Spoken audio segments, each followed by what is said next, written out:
రెండో దినవృత్తాంతాల గ్రంథము 4వ అధ్యాయం 9-10 వచనాలు. ఎబ్బేజు తన సహోదరుల కంటే ఘనత పొందినవాడై ఉండెను. వేదన పడి ఇతని కంటినని అతని తల్లి అతనికి ఎబ్బేజు అని పేరు పెట్టాను. ఎబ్బేజు ఇజ్రాయేళ్ల దేవుని గూర్చి మొర్రపెట్టి, నీవు నన్ను నిశ్చయముగా ఆశీర్వదించి నా సరిహద్దును విశాలపరిచి నీ చెయ్యి నాకు తోడుగా ఉండ దయచేసి నాకు కీడు రాకుండా దానిలో నుండి నన్ను తప్పించుము అని ప్రార్థింపగా, దేవుడు అతడు మనవి చేసిన దాన్ని అతనికి దయచేశాను. దినవృత్తాంతాల గ్రంథంలో అనేక మంది భక్తుల యొక్క చరిత్ర మనం చూస్తూ ఉంటాం. ఈ దినవృత్తాంతాల గ్రంథంలో రాజుల కాలంలో ప్రతిరోజు వారి జీవితంలో వారి పరిపాలన జరిగినటువంటి కార్యాల గురించి దినవృత్తాంతాల గ్రంథంలో మనం చూస్తూ ఉంటాం. ఈ దినవృత్తాంతాల గ్రంథంలో చాలా మంది యొక్క పేర్లు మనకి ఇందులో రాయబడి ఉంటాయి. అయితే చాలా మంది పేర్లు ఇందులో ఉన్నప్పుడు కూడా కొంతమందిని గురించే కొంచెం వివరంగా వారి యొక్క స్థితిని గురించి బైబిల్ మాట్లాడుతుంది. అందులో ఎబ్బేజును గురించి కూడా బైబిల్ ఒక 2 వచనాల్లో ఆయన యొక్క జీవితం అంతటిని కూడా ఒక 2 వచనాల్లో దేవుడు రాసి ఉంచాడు. ఇప్పుడు నిజంగా ఇది మనకి చాలా ప్రాముఖ్యమైన విషయం. ఎందుకంటే ఆ 2 వచనాల్లోనే ఒక వ్యక్తి యొక్క జీవిత చరిత్ర అంతా కూడా చెప్పబడింది. అంటే అతని ఒకప్పుడు స్థితి ఏంటి, తర్వాత స్థితి ఏంటి, మొదటి స్థితి ఏంటి, కడపటి స్థితి ఏంటి అన్నంతా కూడా 2 వచనాల్లో దేవుడు రాసి ఉంచాడు. ఆయన గురించి దేవుడు రాసిన 2 వచనాల్లో ఆయన చేసినటువంటి ఒక్క కార్యం గురించే దేవుడు బైబిల్ రాసి ఉంచాడు. చూడండి, జీవితం అంతటి గురించి మాట్లాడుతూ ఆ జీవితంలో ఆయనకి టర్నింగ్ పాయింట్ గా మారినటువంటి విషయం ఏంటో దేవుడు చెప్పాడు. జీవితంలో ఆయన చేసినటువంటి కార్యాలు బహు చాలా ఉంటాయి. ఎందుకంటే చాలా ఘనత నొందాడు కాబట్టి ఎన్నో కార్యాలు చేసి ఉంటాడు ఈయన. అయినా సరే వాటి గురించి బైబిల్ రాయబడలేదు, కానీ ఆయన చేసినటువంటి ఒక కార్యం గురించి మాత్రం దేవుడు రాసి ఉంచాడు. ఆయన ఏం చేశాడంటే ప్రార్థన చేసాడన్న విషయం మనం ఇక్కడ చూస్తున్నాం. ఇప్పుడు అందుకనే చూడండి, ప్రార్థన అన్నది ఎంత ప్రాముఖ్యమైనది ఇక్కడ మనకు అర్థమవుతుంది. ప్రార్థన అన్నది ఒక వ్యక్తి యొక్క జీవితంను ఎలా మార్చగలదో అర్థమవుతుంది. ప్రార్థన చేస్తున్నామంటే ఖచ్చితంగా ఏదో ఒక కార్యం జరిగే అవకాశం ఉంది అని అర్థం.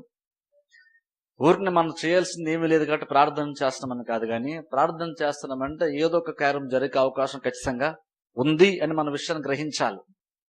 ఇప్పుడు ఇక్కడ కూడా మనం చూస్తే ఎబ్బేజు గురించి ఇక్కడ దేవుడు చెప్తున్నప్పుడు మొదట్లో ఆయన యొక్క స్థితి ఏంటి, ప్రార్థన చేయడానికి మునుపు ఆయన స్థితి ఏంటో బైబిల్ మనం చూస్తున్నాం.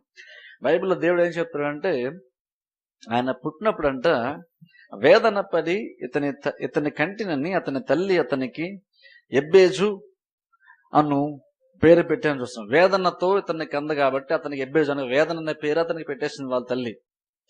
మరి అతను ఎందుకు వేదనతో కందో, పుట్టినప్పుడు ఆ వ్యక్తి యొక్క పరిస్థితి ఏంటో మనకి ఇక్కడ తెలియదు, కానీ అతను పుట్టినప్పుడు మాత్రం ఖచ్చితంగా అతన్ని కన్నటువంటి తల్లికి కూడా అతన్ని బట్టి ఏమాత్రం సంతోషము లేదు. దాన్ని బట్టే ఆ పేరు ఆయనకి పెట్టింది. అది మాత్రమే కాదు, ఆ వ్యక్తి యొక్క స్థితి కూడా తర్వాత మనం చూసినప్పుడు కూడా అతని సహోదరులు అందరికంటే చాలా అల్పమైనటువంటి స్థితిలో ఆయన ఉండేవాడని కూడా బైబిల్లో మనం చూస్తున్నాం. ఎందుకు అల్పమైన స్థితిలో ఉన్నవాడు అన్నది మనకు తెలియదు, కానీ తనకి ఇంకా చాలా మంది సహోదరులు ఉన్నారన్న విషయం బైబిల్ చెప్తుంది.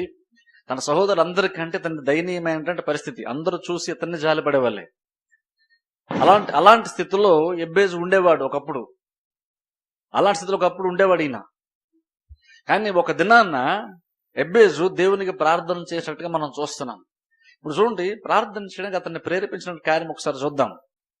నిజంగా ఆ దయనీయమైన పరిస్థితుల్లో ఉండి అతను పెద్దగా వాళ్ళ ఫ్యామిలీలో లేదా వాళ్ళ బంధువుల్లో సమాజంలో అతను చాలా అల్పమైన వాడిగా ఉన్నాడు.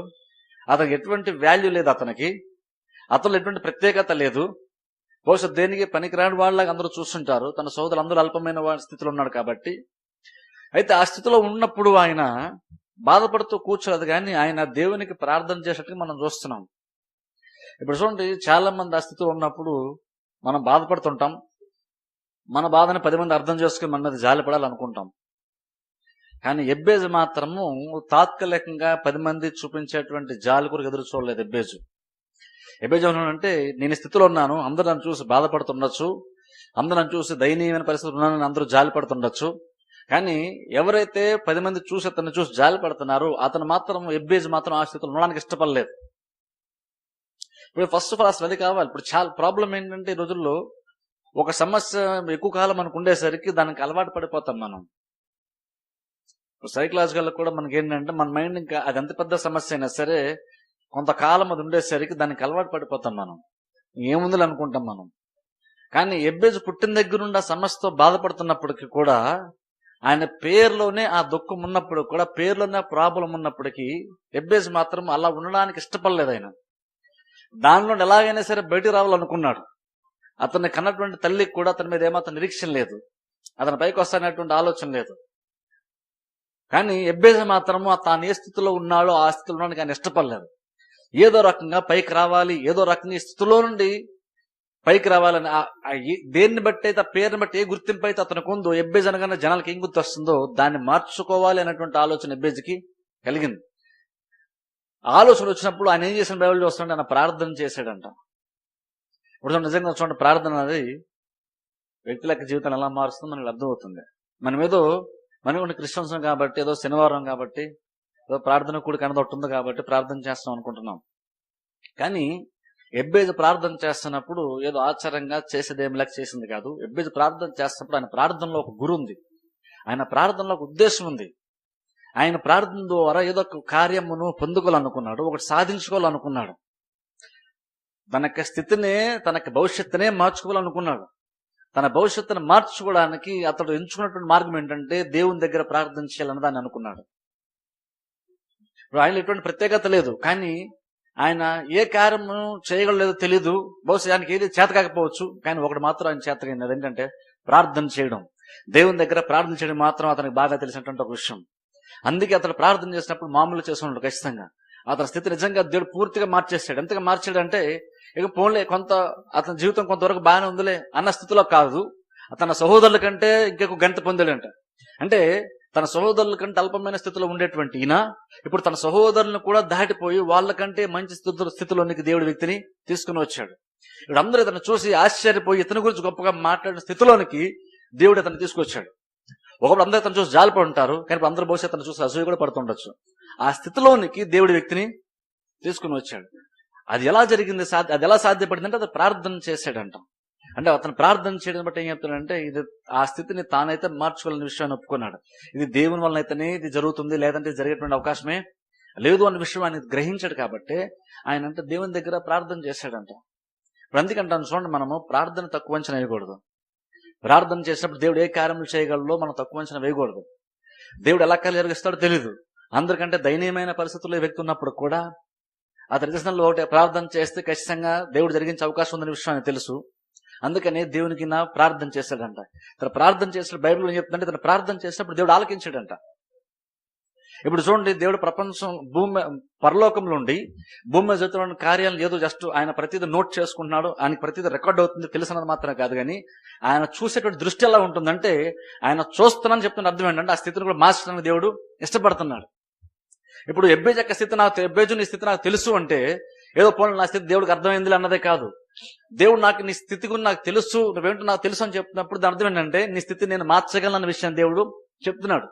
దేవుడు మన మీద ఎంత శ్రద్ధ చూపిస్తున్నాడంటే ఆ స్థితిని మార్చేటువంటి ఉద్దేశంతో దేవుడు మన వైపు చూస్తున్నాడు. మనం అది గ్రహిస్తే మనం ప్రార్థన చేస్తాం. మనం ప్రార్థన చేసి దేవుడి కార్యాన్ని జరిగిస్తాడు. మనం ప్రార్థన ఎప్పుడు చెప్తాం చూస్తారు, మనం ప్రార్థన చేయకపోతే దేవుడు ఏ కార్యాన్ని భూమి మీద చేయడు. మనం ప్రార్థన చేయకపోతే రక్షణే లేదు. మరి రక్షణ అనేది అంత ఇంపార్టెంట్ మనకి. పరలోకి వెళ్ళడం అంత ఇంపార్టెంట్, నరకం తప్పించడం అంత ఇంపార్టెంట్. అలాంటిది కూడా మనం నోరు తెరిచి మనం రక్షణ కావాలని ప్రార్థన చేయకపోతే, యేసుక్రీస్తు రక్షణ ఒప్పుకోకపోతే, నోటికి పని పెట్టకపోతే రక్షణ కూడా మనకి లేదు. మరి పరలోకం అంత ఇంపార్టెంట్ అయ్యండి దేవుడు తన కుమారుని పంపించి అందరూ రక్షింపడాలని అంత పెద్ద ప్రణాళికను సిద్ధపరిచి దేవుని కుమారుని పంపించినప్పుడు కూడా ఇంకా దేవుడు అన్నాడంటే, మీరు రక్షణ పొందాలంటే మీరు నోటితో ఒప్పుకోవాలి, అప్పుడే మీరు రక్షింపబడతారని దేవుడు చెప్తున్నాడు. ఇప్పుడు అంత గొప్ప రక్షణ కూడా దేవుడు ఏమని చేస్తాడంటే, మీరు నోటితో ప్రార్థన చేస్తారు, మీరు నోటితో ఒప్పుకుంటే రక్షింపబడతారని చెప్పాడు దేవుడు. అలాంటప్పుడు మనం మాట్లాడకుండా దేవుని చెప్పకుండా ప్రార్థించుకుంటే ఏ కార్యం జరగట్లేదు. రక్షణ గొప్ప కార్యమే దేవుడు ఉచితంగా ఇవ్వలేకపోతున్నాడు. అంటే మన ప్రేమ లేకుండా దేవుడు ఆటోమేటిక్ గా చేయలేకపోతున్నాడు, మన మీద రుద్దలేకపోతున్నాడు, రక్షణ మనకు ఇవ్వలేకపోతున్నాడు. అలాంటప్పుడు జరగాలని ఖచ్చితంగా మనం ప్రార్థన చేసే తీరాలి. ఆయన స్థితిలో ఉండడానికి ఇష్టపడలేదు ఎబ్బేజు, ఆయన ప్రార్థించడానికి ఇష్టపడ్డాడు. ఇప్పుడు నిజంగా చూడండి, అదే మనం కూడా దాన్ని నమ్మాలి. ఏమంటే మన స్థితిని దేవుడు మార్చగలని విషయాన్ని మనం నమ్మాలి. ఎలా మారుస్తాడు దానికి మనకు ఆన్సర్ లేదు మన దగ్గర. పరిస్థితులు ఎలా మారితే మనకు తెలియదు, కానీ దేవుడు ఎలాగైనా సరే కార్యాలని చేయగల సమర్థుడు. కాబట్టి దేవుడు చేయగలడు అని నమ్మితే మనం ప్రార్థన చేస్తాం. ఎబ్బేజు ప్రార్థన చేశాడు. ఒకసారి చదువుతాను చూడండి అతను చేసిన ప్రార్థన ఏంటో. ఎబ్బేజు 10వ వచనం. ఇజ్రాయేల్ దేవుని గూర్చి మొర్రపెట్టి, నీవు నన్ను నిశ్చయముగా ఆశీర్వదించి నా సరిహద్దును విశాలపరిచి నీ చెయ్యి నాకు తోడుగా దయచేసి నాకు కీడు రాకుండా దానిలో నుండి నన్ను తప్పించు అని ప్రార్థింపగా దేవుడు అతడు మనవి చేసిన దాన్ని అతనికి దయచేశాడు. అతడు ప్రార్థన చేశాడంట. అతను ప్రార్థించి బైబిల్ ఎంత సింపుల్ చెప్తుంది అంటే, అతడు దేవునికి ప్రార్థన చేయగా దేవుడు అతను మనం ఆలకించాడంట. దేవుడు మనం ఆలకించి వెంటనే అతని పరిస్థితి మొత్తాన్ని దేవుడు మార్చేశాడు. ఇప్పుడు అందుకంటాను చూడండి, రక్షణ పొందినటువంటి మనకి, దేవుని విశ్వాసం ఉంచిన మనకి ఎలాంటి పరిస్థితులు నిరీక్షణ తప్పకుండా మనకి ఉంది. ఏ పరిస్థితుల్లో కూడా మనం నిరీక్షణ విడిచిపెట్టకూడదు, ప్రార్థన చేయడం మానేయకూడదు. ఎందుకంటే ఏ కార్యమైనా సరే దేవుడు ఎలాగైనా సరే దేవుడు జరిగించగలడు. ఆ విషయాన్ని ఎబ్బేజు నమ్మాడు. దేవుడైతేనే దీన్ని చేయగలని నమ్మాడు. అల్పమైన స్థితిలో ఉన్నటువంటి నా స్థితి నేను మార్చుకోవాలనుకున్నాడు. దేవుని దగ్గరికి వెళ్ళాడు. దేవుడు ఆయన స్థితి నిజంగానే మార్చాడు. ఆయన తన జీవితంలో రెండింటినీ చూశాడు. ఆయన దయనీయమైన పరిస్థితిని చూశాడు, ఉన్నతమైనటువంటి స్థితిని కూడా ఇక్కడ ఎబ్బేజు చూశాడు. ఇప్పుడు నిజంగా ఒక లైఫ్ టైంలో అంత అట్టడి స్థితిలో ఉండి తన సహోదరుల కంటే గొప్ప స్థితిలో రావడం అంటే చాలా గొప్ప విషయం. అంత షార్ట్ టైంలో ఎబ్బేజుకి దేవుడు అంత గొప్ప కార్యం జరిగించాడు. బైబిల్ క్లియర్ గా మనకు చెప్తున్న విషయం ఏంటంటే, అతనికి ఎందుకు గొప్ప స్థితి వచ్చిందో బైబిల్ చెప్తుంది. అతనిలో ఏదో ప్రత్యేకమైన తలాంత్ ఉంది కాబట్టి ఆ తలాంతుని బట్టి అతను డెవలప్ అయ్యని బైబిల్ చెప్పట్లేదు. ఇతను పైకి రావడానికి గల కారణం అంతా కూడా ఒకటే అని బైబిల్ చెప్తుంది. అంటే ప్రార్థన చేశాడు. ఆ ప్రార్థన చేసిన దాన్ని బట్టే మరి దేవుడు ఆయన ఎలా పైకి తీసుకొచ్చాడో మనకు తెలియదు, కానీ అతన్ని పైకి తీసుకొని రావడానికి మాత్రము దేవుడు ఆధారం చేసుకుంది మాత్రం ప్రార్థనే. ఆయన ఆధారం చేసుకున్న ప్రార్థనే. ఆ ప్రార్థన జరిగిన తర్వాతనే అతని స్థితి మారిందని బైబిల్ మనం చూస్తున్నాం. ఇప్పుడు అందుకని చూడండి, మనం కూడా మన సిచ్యువేషన్స్ చూస్తున్నప్పుడు మనం అలాగే చూడాలి. మనం ఏంటంటే కొన్నిసార్లు మన సిచ్యువేషన్ చూసినప్పుడు మన మీద మనకే జాలేస్తుంది. ఒక్కోసారి లేదా కొన్ని ప్రాబ్లమ్స్ గురించి మనం ఫేస్ చేస్తే మనకి జాలేస్తుంది. ఒక్కోసారి మనకు భయం వేస్తుంటది. కానీ చూడండి, మనం దేనికి మనం దాన్ని తాగకుండా మనం ప్రార్థన చేస్తే దేవుడు మనకు ఊహించినటువంటి రీతిలో దేవుడు కార్యాలని జరిగిస్తుంటాడు. మనం చేసినల్లా ప్రార్థనే. ఎబ్బేజు ఏం చేస్తుంటే ప్రార్థనే చేస్తాడంట. ఆయన ప్రార్థన చేస్తూ వ్యక్తికి ప్రార్థన ఆలకించాడు. ఇప్పుడు అందుకనే ప్రార్థన మనం సీరియస్ గా తీసుకుంటున్నాం. ప్రార్థన అనేది అల్పమైనటువంటి కార్యం కాదు, ఎవరు చేతకానోళ్ళు చేసేటువంటి కార్యం కాదు. ప్రార్థన అనేది ఏంటంటే వ్యక్తిగత స్థితిని పూర్తిగా మార్చివేసేటువంటి. దాని బెస్ట్ ఎగ్జాంపుల్ బైబిల్ మనం చూస్తే ఎబ్బేజే. అది ఎంత ప్రార్థన చేశాడు, ఎంతసేపు చేశాడు అనేది ఇష్యూ కాదు అక్కడ. ఆయన నిజంగా చాలా కాలం ప్రార్థన చేసి ఉండొచ్చు, లేదా ఎక్కువసేపు ప్రార్థన చేసి ఉండొచ్చు. కానీ ఎక్కువసేపు చేసిన తక్కువసేపు చేసిన దేవుడు ఆయన ఎక్కువసేపు చేసిన దాని మీద మైండ్ పెట్టలేదు, నువ్వు ఎక్కువసేపు చేస్తున్నా అనట్లేదు.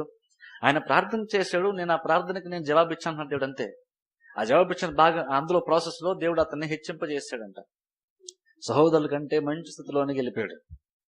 దానికి టర్నింగ్ పాయింట్ ఏంటి అంటే బైబిల్ చెప్తున్న విషయం ఒకటే, అతను ప్రార్థన చేశాడు.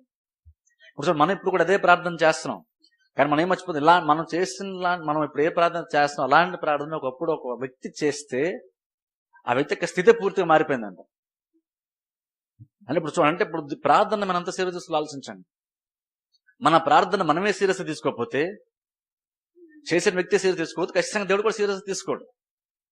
ఇక్కడ వ్యక్తి తన స్థితిని మార్చుకోవాలనుకున్నాడు. మార్చుకోవాలన్నప్పుడు ఆయన చేసేటంటే ప్రార్థన చాలా సీరియస్ తీసుకున్నాడు. ఆ సిచ్యువేషన్ మార్చుకోవడానికి ఆ సిచ్యువేషన్ చాలా సీరియస్ తీసుకున్నాడు. ఎలాగైనా సరే నేను దీన్ని పొందుకోవాలనుకున్నాడు. ఆ పట్టుదల వ్యక్తి ప్రార్థన చేశాడు. అందుకని చూడండి, మనం చేసే ప్రార్థన ఫస్ట్ మనం సీరియస్ తీసుకోవాలి. ప్రార్థన ఆప్షనల్ ఇప్పుడు శనివారం కాబట్టి ప్రార్థన చేస్తున్నది కాదు. స్థితి మార్చుకోవాలి అనేటువంటి ఆశ ఉన్నటువంటి వారు ఖచ్చితంగా టైం కేటాయించి ప్రార్థన చేస్తారు. అందుకంటే ఒక్కోసారి ఏంటంటే సింపుల్ ఒక మాట చెప్పాలంటే, ఒక స్టేట్మెంట్ లో చెప్పాలంటే, నిజంగా ప్రాబ్లం రాకపోతే ఎవరు కూడా నిజంగా ప్రార్థనే చేయరు. నిజంగా ప్రార్థన చేయాలి అంటే నిజంగా ప్రాబ్లం వస్తేనే కానీ విశ్వాసం నిజంగా ప్రార్థన చేయరు. మనం శాసలు అంటే డైలీ ప్రార్థన చేసుకుంటుండొచ్చు, కానీ సిన్సియర్ గా చేసి ఎప్పుడు తెలుసా, నిజంగా ప్రాబ్లం వచ్చినప్పుడు సిన్సియర్ గా చేస్తాం. కొన్నిసార్లు మన ప్రాబ్లం ఉంటుంది, కానీ ఆ ప్రాబ్లం మనకు అంతగా బాధించదు కాబట్టి మన ప్రార్థన కూడా సిన్సియారిటీ ఉండదు. కానీ చూడండి, నిజంగా ప్రాబ్లం ఉన్న వాడికి నువ్వు సీరియస్ గా ప్రయత్నం చెప్పాల్సిన అవసరం లేదు. నేను నిజంగా ప్రాబ్లం ఎలాగైనా బయట రావాలని అనుకుంటే, డెబ్బేజ్ అలాంటి స్థితిలో ఉన్నాడు. ఆయన నిజంగా ఇందులో బయట రావాలనుకున్నాడు. ఆయన సిన్సియర్ గా ప్రార్థన చేశాడు. ఎవరో ప్రార్థన చేయమంటే చేయలేదు, ఎవరి కోసమైనా ప్రార్థన చేయలేదు. ఆయన అనుకున్నాడు, నా స్థితి నేను మార్చుకోవాలి, నేను ప్రార్థన చేయాలి దేవుణ్ణి, నా పరిస్థితి మార్చుకుంటా అనుకున్నాడు. మొత్తం మార్చుకుని ఇంతకుముందు ఏ వేదన అనేటువంటి గుర్తింపు అయితే ఎబ్బేసుకుందో దాని నుండి పోయి ఘనత పొందడం బైబిల్ చూస్తాం. ఇంకా చెప్పండి, తన సోదరులందరికంటే ఘనత పొందాడంట. అందరికంటే దయనీయమైన పరిస్థితులు ఉన్నటువంటి అందరికంటే ఘనత పొందుకున్నాడు. అలా ఘనత పొందుకోవడానికి ఎబ్బేజుని అడిగితే ప్రార్థన చేశాను అంటున్నాడు. అంటే ఒకసారి అంటే మనం ప్రార్థనని మనం ఎంత సీరియస్ తీసుకోవాలి ఒకసారి ఆలోచించండి. మనం ఇప్పటికి రక్షణ పొందిన తర్వాత కొన్ని వందల సార్లు ప్రార్థన చేస్తుంటాం. కానీ ఆలోచన ఇప్పుడు మనం ఏదైతే ప్రార్థన చేస్తాం అనుకుంటున్నాం, ఇలాంటి ప్రార్థన ఒక ఆయన చేస్తే అతని స్థితిని పూర్తి దేవుడు మార్చేశాడు. అతను అతని గురించి ఈరోజు ఏ స్థితిలో అతను ఆ స్థితిలో ఉండడానికి ఇష్టపడలేదు. అతని భవిష్యత్తునే పూర్తిగా ప్రార్థన ద్వారా మార్చేసుకున్నాడు అతను. నేను వేదంతో నా తల్లిదండ్రులకు అందే నా పరిస్థితి ఇంతే, నా పరిస్థితి ఇంతే, నేను ఈ ఫ్యామిలీ పుట్టిన నా పరిస్థితి, నేను ఇలాంటి బ్యాక్గ్రౌండ్ వచ్చాను కాబట్టి నా పరిస్థితి ఇంత అనుకోలేదు ఆయన. ఆయన తన గతాన్ని బట్టి ఫ్యూచర్ని ఆయన డిపెండ్ చేసుకోలేదు. నేను పరిస్థితి ఇది కాబట్టి నా భవిష్యత్తు కూడా ఇదే అనుకోలేదు ఆయన. ఆయన ఏమనుకున్నాడు అంటే ఎబ్బేజు జీవితం బట్టి మనకు అర్థమవుతున్న విషయం ఏంటంటే, ఇంతకుముందు నీ పరిస్థితి ఏదైనా సరే ప్రార్థన అన్నది చేస్తే నీ పరిస్థితి పూర్తిగా దేవుడు భిన్నంగా మార్చగలన్న విషయం ఎబ్బేజు చెప్తున్నాడు మనకు. అందుకనే మనం పుట్టిన పరిస్థితి ఏంటి, మన పుట్టిన ఊరేంటి, మనం ఎలాంటి బ్యాక్గ్రౌండ్ అన్నది ఇష్యూ కాదు. ఇక్కడ ఆయన ఆ స్థితిలో ఉన్నాడు. నేను ఆ స్థితిలో పుట్టాను కాబట్టి ఇంకా నా భవిష్యత్తు అంతగా దాని మీదే డిపెండ్ అయింది, ఇంకా నా ఫ్యూచర్లో ఖచ్చితంగా దాని మీదే బేస్ అయి వెళ్తుంది, ఆ ట్రాక్లో వెళ్తుంది అన్నది అనుకోలేదు ఆయన. నేను ఎలాగైనా పుట్టుండొచ్చు, రాంగ్ టైంలో పుట్టుండొచ్చు, లేదంటే పరిస్థితి సరిగ్గా లేని టైంలో పుట్టుండొచ్చు, కానీ నేను ఎలాంటి పరిస్థితుల్లో పుట్టినా సరే, ఎలాంటి కాలంలో పుట్టినా సరే, నేను ఈరోజు ప్రార్థన చేస్తే దానికి పూర్తిగా మంచి స్థితిలో దేవుడు నన్ను మార్చడం ఎబ్బేజు నమ్మాడు.